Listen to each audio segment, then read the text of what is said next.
என்னம்மா கல்பனா, என்னம்மா ஏய் எங்கடி வந்த? எதுக்குடி வந்த? என்னடி பொட்டியில எடுத்துட்டு வந்திருக்க? எந்த தைரியத்துலடி நீ இப்ப இந்த வீட்டுக்குள்ள காலடி எடுத்து வச்சிருக்க? இந்த வீட்டு மருமகங்கிற உரிமையில. எது மருமகங்கிற உரிமையில வந்திருக்கியா? ஆமா. ஏய், அந்த உறவுதான் எப்போ முறிஞ்சு போச்சே. என்னடி எங்க விஸ்வா கட்டின தாலியே இன்னும் எங்க அண்ணி உன் கழுத்துல விட்டு வச்சிருக்காங்கங்கிற தைரியத்துல மறுபடியும் எங்க அண்ணி கையில கால்ல விழுந்து உறவை புதுப்பிச்சுக்கலான்னு இந்த பொட்டியை தூக்கிட்டு இங்க வந்துட்டியா? மரியாதை எங்க இருந்து போயிடு, போடி போ, இல்லன்னா இந்த பொட்டியை நானே தூக்கி வெளியில. எதுக்கு கத்துறீங்க?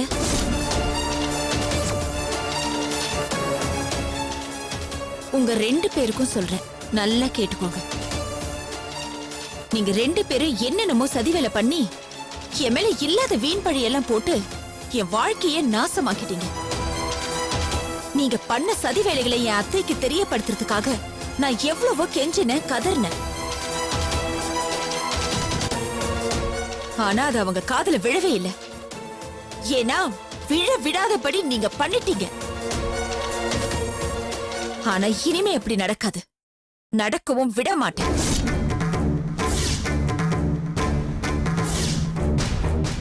எல்லா தப்பையும் பண்ண நீங்களே இந்த வீட்ல தைரியமா வாழும்போது எந்த தப்புமே பண்ணாதன்னா இந்த வீட்ல வாழறதுக்கான எல்லா தகுதியும் இருந்தும் எதுக்காக என் பிறந்த வீட்ல நான் போய் ஒதுங்கி வாழணும்? அதனாலதான் என்ன நடந்தாலும் பரவாயில்லன்னு கடைசி வரைக்கும் என் புருஷன் வீட்ல தான் வாழ்ந்து சாகணுங்கிற முடிவோட வந்திருக்கேன். வேணா ஒண்ணு பண்றேன், நீங்க எனக்கு பண்ண துரோகத்தை எல்லாத்தையும் மறந்துட்டு போனா போதுன்னு வேணா மன்னிச்சு விடுறேன்.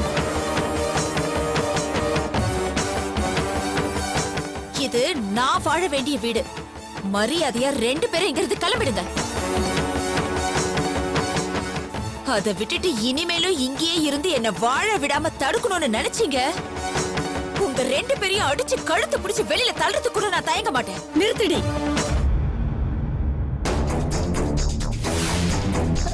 அண்ணி அண்ணி, இங்க வந்து இந்த அநியாயத்தை பாருங்க அண்ணி. அவ எப்படி பேசுறான்னு பாருங்க அண்ணி. இங்க பாருங்க அண்ணி, அவ என்னென்னலாம் பேசுறான்னு நீங்களே என்ன ஏதுன்னு கேளுங்க அண்ணி. என்னடி எங்க வந்து யார பார்த்து கழுத்தை பிடிச்சு வெளியே தள்ளிடுவேன்னு சொல்ற?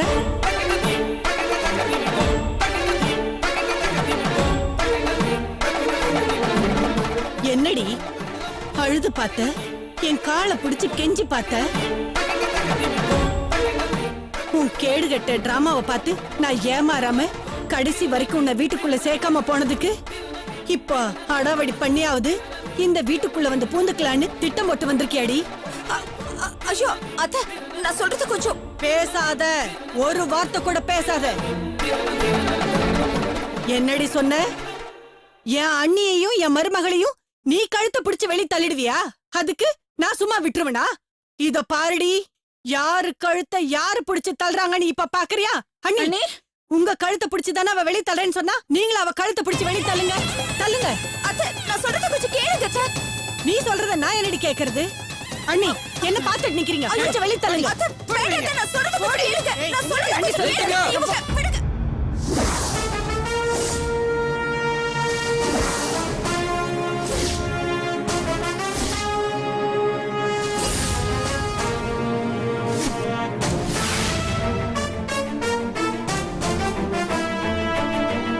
கையெடுங்க.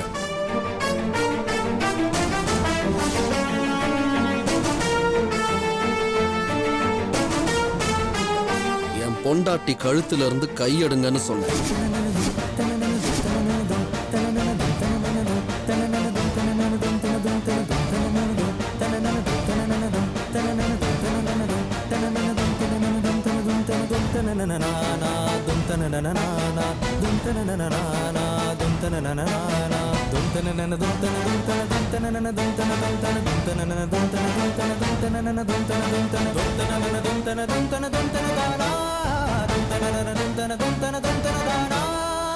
அண்ணி அண்ணி, என்ன நீ விஸ்வா இப்படி பேசு? விஸ்வா, என்னடா இப்படி பேசுற? நந்தினி இன்னைக்கு இந்த வீட்டுக்கு வரலனாலும் நான் அவ வீட்டுக்கு போய் அவளை இங்க கூட்டிட்டு வர ஐடியால தான் இருந்தேன். மாமா, பேசாத.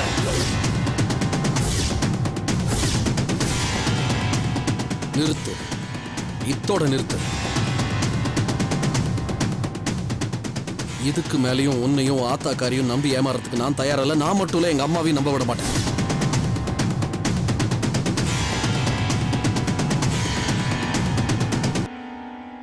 உங்களோட கேவலமான ஆசைகள் எல்லாம் நிறைவேற்றிக்கிறதுக்கு நானும் என் பொண்டாட்டி தான் கிடைச்சமா? பிரிச்சு வச்சு எவ்வளவு அசிங்கம் பண்ணிக்க நீங்களா பொம்பளைங்களாடி. நானும் எங்க அம்மாவையும் என் நந்தினியும் உங்களை எல்லாம் எவ்வளவு நம்பணும். எங்களை மாதிரி நம்பிக்கை வச்சவங்களுக்கு நம்பிக்கை துரோகம் பண்றதுக்கு உங்களுக்கு எல்லாம் எப்படி மனசு வந்துச்சு? மனுஷ ஜென்மங்களா நீங்களா? உங்களெல்லாம் பாக்குறதுக்கு அருவருப்பா இருக்கு. முதல்ல வெளியில போங்க, வெளியில போங்க. விஸ்வா, என்னாச்சுடா உனக்கு? அம்மா அவங்க யாருன்னு? துரோகிங்கம்மா, மன்னிக்க முடியாத நம்பிக்கை துரோகிங்க. ஆமாமா, நேத்து நம்ம கன்ஸ்ட்ரக்ஷன் சைட்டுக்கு நந்தினி வந்தா. இவங்க பண்ணின வேலையெல்லாம் ஒண்ணு விடாம எங்கிட்ட சொல்றதுக்கு தான் வந்தா. ஆனா இந்த கல்பனா இவ பின்னாடியே வந்து இவளையும் எதுவும் சொல்ல விடாம என்னையும் குழப்பி இவளை துரத்தி அமிச்சிட்டேன். ஆனா நம்ம நல்ல நேரம் கொஞ்ச நேரத்துல அங்க சுரேஷ் வந்தான். என் காலில் விழுந்து மன்னிப்பு கேட்டு கதர்னா. பண்ணின தப்பு அத்தனையும் ஒத்துக்கிட்டான். அது மட்டும் இல்ல, இவங்க 2 பேரும் சேர்ந்து என்னென்ன வேலை பண்ணிருக்காங்கன்னு புட்டு புட்டு வச்சான். இவங்க என்னெல்லாம் செஞ்சிருக்காங்கன்னு தெரியுமாமா?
இது எல்லாத்தையும் கூட மன்னிச்சிடலாமா? மன்னிக்க முடியாத துரோகம்ன்றது என்ன தெரியுமாமா? அப்பா அப்பா ஹார்ட் அட்டாக்ல சாகலமா?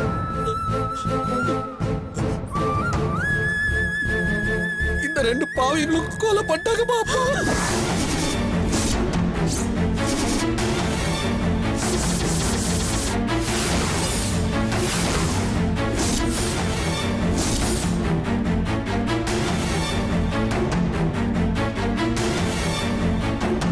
அடி பாவீங்களா, என் வீட்டு உப்பு தின்னுட்டு என் புருஷனையே கொன்னுட்டீங்களா? இந்த மாதிரி நம்பிக்கை துரோகிங்கள விடவே கூடாது. உங்களை கொன்னுட்டு நான் ஜெயிலுக்கே போனாலும் பரவாயில்லடி. உங்களை நான் சாவடிக்கிற வேண்டாடி. நாங்க இல்ல,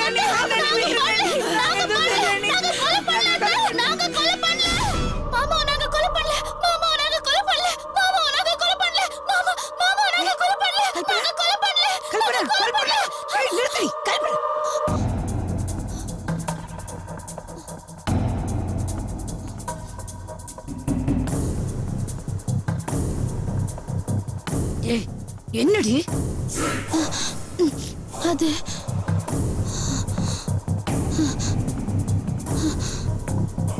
அப்போ நான் கனவு கண்டனா? அப்ப நிஜமாவே அத்தை நம்ம கழுத்து பிடிச்சு கொல்ல வரலையா? வாய் மூடு, வாய் மூடு. பைத்தியம் பைத்தியம், நீ இப்படி தூக்கத்துல வளரி. ஐயோ, நீயே நம்மளை காட்டி கொடுத்துரு ஒப்பல இருக்கடி. அப்படி என்னடி கனவு கண்டு தொலைச்ச? அம்மா, அந்த நந்தினி பெட்டியை தூக்கிட்டு இந்த வீட்டுக்குள்ளே வந்துட்டா. அதுக்கு முன்னாடி சுரேஷ் மூலமா மாமாக்கு எல்லா உண்மையும் தெரிஞ்சிருச்சு. அந்த உண்மையை அத்தைக்கு தெரியப்படுத்திட்டாரு. அத்தை நம்ம 2 பேர் கழுத்தையும் நெரிச்சு கொலை பண்ற மாதிரி கனவு கண்டமா. சீ, வாய் மூடு. லூசடி நீ. அந்த சுரேஷ் தான் ஊரை விட்டு காலி பண்ணிட்டு போயிட்டானே. அப்புறம் எப்படி அவன் வந்து உண்மையை சொல்லுவான்? ஏதாவது சொல்லிக்கிட்டேன். உனக்கு மட்டும் ஏண்டி இப்படி ஒரு கனவு வருது?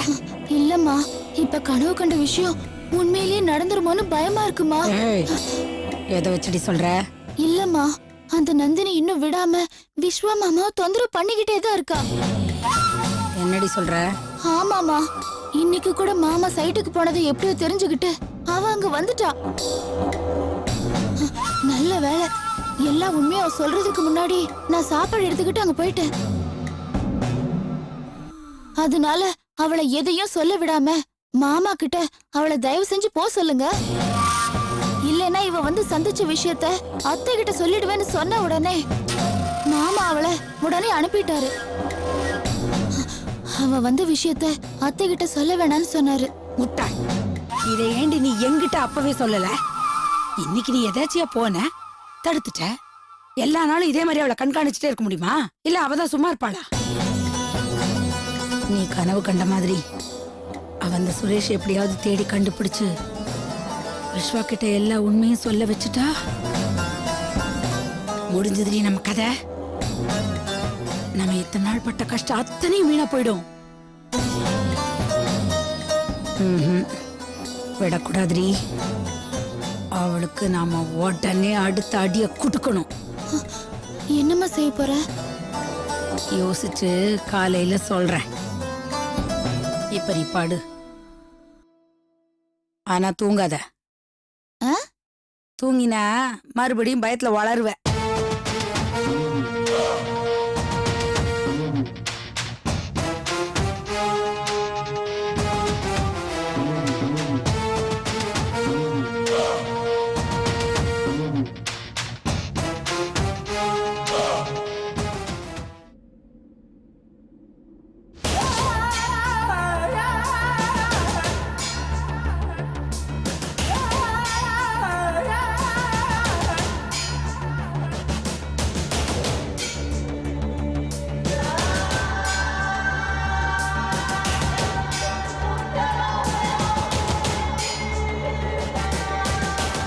என்னங்கடா 2 பேரும் எதையோ பறி கொடுத்த மாதிரி உக்காந்துட்டு இருக்கீங்க?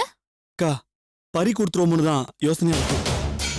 ஆமாக்கா, எனக்கு ரொம்ப குழப்பமா இருக்கு. ஆரம்பிச்சிட்டீங்களா? என்னடா உங்களுக்கு இன்னும் குழப்பம்? அந்த ரேவதிய நாம கொலை பண்ணல, அவ டெல்லிக்கு போயிருக்கான்னு சொல்லி நந்தினிய முட்டாளாக்கியாச்சு, போலீஸைய நம்ப வச்சாச்சு. இனிமே அந்த பாடியை எடுத்தது யாருன்னு மட்டும் நாம கண்டுபிடிக்கணும்.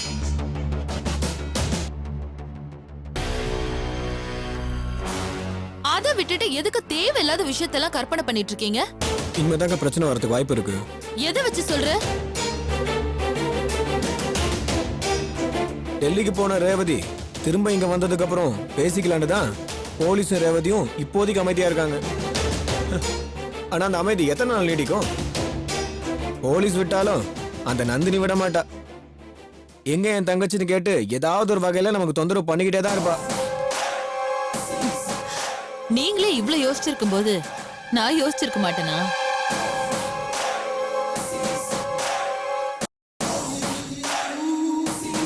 கண்டிப்பா அந்த நந்தினி தங்கச்சி எங்கன்னு கேட்டு அடிக்கடி நமக்கு தொந்தரவு கொடுத்துக்கிட்டே தான் இருப்பா.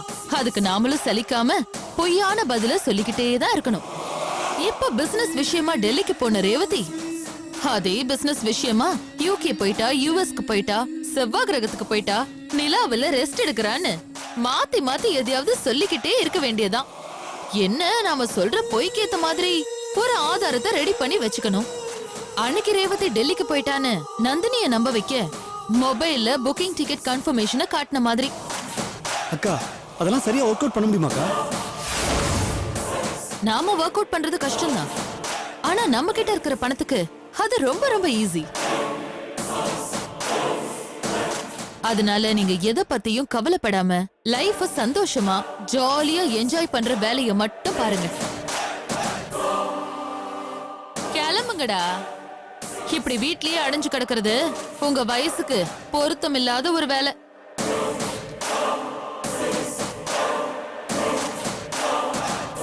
தயவு செஞ்சு கிளம்புங்க.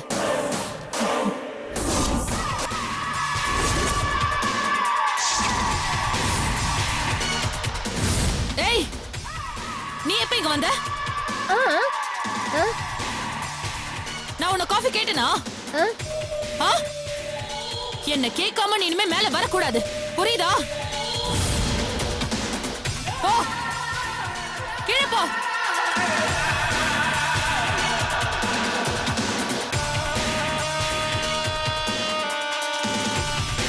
என்னக்கா எங்கள்ட்ட தைரியமா பேசிட்டு போய் அந்த வேலைக்காரிக்கு பயப்படுற? ஏய், பயப்படுறதுக்கும் உஷாரா இருக்கிறதுக்கும் நிறைய வித்தியாசம் இருக்கு. அப்படியே இருந்தாலும் இவகிட்ட எல்லாம் எதுக்கு நாம உஷாரா இருக்கணும்? நாம பேசிட்டு இருந்ததை இவ கேட்டிருந்தாலும் அதை இவளால யார்கிட்ட சொல்ல முடியாதே.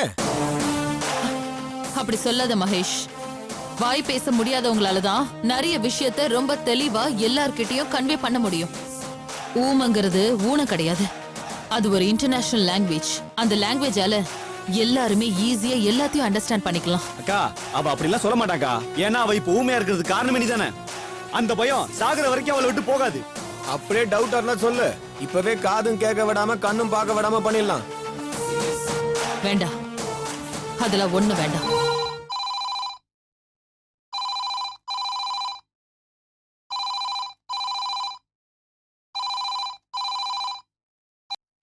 ஹலோ.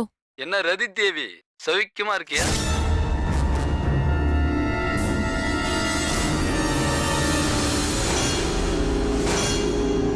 என்ன ரதி தேவி, பதிலே காணோம்? ஏய், யாருடா நீ? நான் யாருன்றத நீயே போக தெரிஞ்சுக்குவ. ஆனா நீ யாருன்றதையும் சமீபத்துல நீயும் உன் தம்பியும் சேர்ந்து அந்த அப்பாவி ரேவதிய அநியாயமா கொன்னு புதைச்சிட்டு அதுக்கப்புறம் போலீஸ் வர்றதுக்கு முன்னாடியே அந்த பாடியை அங்க இருந்து டிஸ்போஸ் பண்ணிட்டு ரேவதி டெல்லிக்கு போயிட்டான்னு நந்தினியையும் போலீஸையும் சாமர்த்தியமா ஏமாத்தின விஷயம் எனக்கு நல்லா தெரியும்.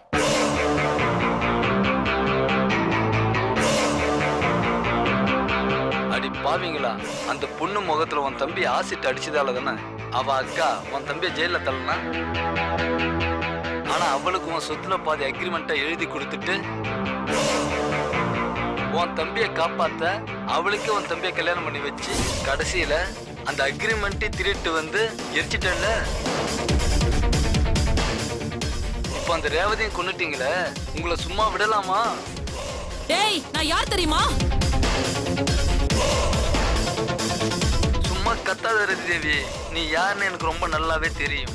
ஆனா நான் யாரு, இதெல்லாம் எதுக்காக தெரிஞ்சுக்கிட்டேன், எப்படி தெரிஞ்சுக்கிட்டேன்னு எல்லா டீட்டெயில்ஸையும் எனக்கு தோணும் போது உனக்கு தெரியப்படுத்துறேன். இப்ப நான் போனை வச்சிடுறேன். டேய், யாரா நீ? யாரா? கா, இது வேற யாரும் இல்ல, அந்த சுந்தர் தான். போன்ல வாய்ஸ மாத்தி பேசுறான். சுந்தரா? ஆமாக்கா, அவனுக்கு தானே எல்லா விஷயமும் தெரியும். இத வச்சு நேர்ல வந்து பணம் கேட்டா நீ அவனை கொன்னுடுவேன்னு பயந்துதான் இப்படி போன்ல மிரட்டி பணம் கேட்கலான்னு பாக்குறான்.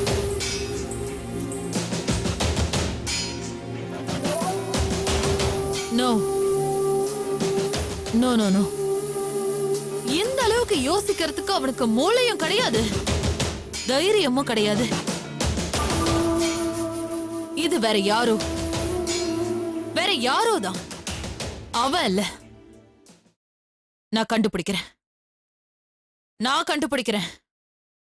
கண்டுபிடிக்கிற வரைக்கும் நீங்க பொறுமையா இருங்க. நான் பாத்துக்கிறேன்.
என்னங்க, ஏங்க சாப்பிடாம பிசைஞ்சுக்கிட்டே இருக்கீங்க? இல்ல வள்ளி, எனக்கு எதுவுமே சாப்பிட பிடிக்கல. நம்ம பொண்ணுங்க படுற கஷ்டத்தை நினைச்சு யாருக்கு தாங்க சாப்பிட பிடிக்குது? ஆனா என்ன பண்றது, பகல் முழுக்க அவங்க படுற கஷ்டத்தை நினைச்சு கவலைப்பட்டுக்கிட்டு ராத்திரியானா ஏதோ கடமைக்கு தின்னுட்டு கண்ணை மூட வேண்டியதா இருக்கு.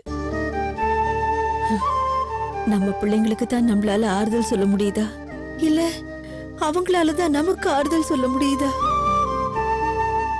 நம்ம தலையெழுத்து இவ்வளவு மோசமா எழுதின ஆண்டவன் அத கடப்பாரியால வச்சு எழுதியிருப்பானோ என்னமோ. இது வரைக்கும் அழியவே மாட்டேங்குது. எதை வச்சு எழுதியிருந்தாலும் தலையெழுத்தை யாராலும் அழிக்க முடியாது வள்ளி. தலையில எழுதின எழுத்து செதையில தான் அழியும். வேணும்னா நாம் அந்த எழுத்தை மறந்துட்டு வாழும்போது முடிஞ்ச அளவுக்கு போராடி சாகலாம். சில பேருக்கு அந்த போராட்டத்திலையும் சின்ன சின்ன கஷ்டங்கள் வரும். இன்னும் சில பேருக்கு அந்த போராட்டத்திலேயே பெரிய பெரிய கஷ்டங்களும் வரும். ஆனா அதுக்காக போராடாம இருக்க முடியலையே. இப்ப கூட நான் எதை பத்தி யோசிக்கிட்டு இருந்தேன் தெரியுமா? ரேவதியை பத்தின குழப்பம் தீர்றதுக்கு நாம 1 மாசம் காத்துக்கிட்டு இருக்கணும்னு ஒரு நாள் கணக்கு தெரிஞ்சிருச்சு. ஆனா நந்தினி பிரச்சனை தீர்றதுக்கு எத்தனை நாள் காத்துட்டு இருக்கணும்னு தெரியலையே. அவளுக்கு பிறக்க போற குழந்தை தான் அவ பிரச்சனையை தீர்த்து வைக்குமோன்னு தோணுது. என்னங்க இப்போ நடந்துகிட்டு இருக்கிற குழப்பத்துல நந்தினி வயித்துல வளர்ற குழந்தைய அவ நல்லபடியா பெத்தெடுக்கணுங்கிறதையே நாம மறந்துட்டோங்க. அதத்தான் நானும் சொல்ல வரேன். அவ குழந்தை நல்லபடியா ஆரோக்கியமா பெத்தெடுக்கிறதுக்கு டாக்டரை கேட்டு அவளுக்கு நல்ல சத்தான ஆகாரமா கொடுக்கணும். மாசம் மாசம் டாக்டர் கிட்ட செக்கப் கூட்டிட்டு போய் குழந்தை நல்லபடியா ஆரோக்கியமா வளருதான்னு பார்க்கணும். ஆமாங்க, இத நான் மறந்தே போயிட்டேன் பாத்தீங்களா? இப்போ அவளுக்கு 5வது மாசம் ஆரம்பங்க. இனிமே அடிக்கடி டாக்டர் கிட்ட அவளை செக்கப் கூட்டிட்டு போகணும். சரி வள்ளி, காலையில சீக்கிரமா எழுந்து குளிச்சுட்டு கோயிலுக்கு போயிட்டு வந்துட்டு அப்படியே நந்தினிய டாக்டர் கிட்ட செக்கப்புக்கு கூட்டிட்டு போயிட்டு வந்துரு. சரிங்க. ஏங்க ஒரு 2 வாயாவது சாப்பிடுங்க.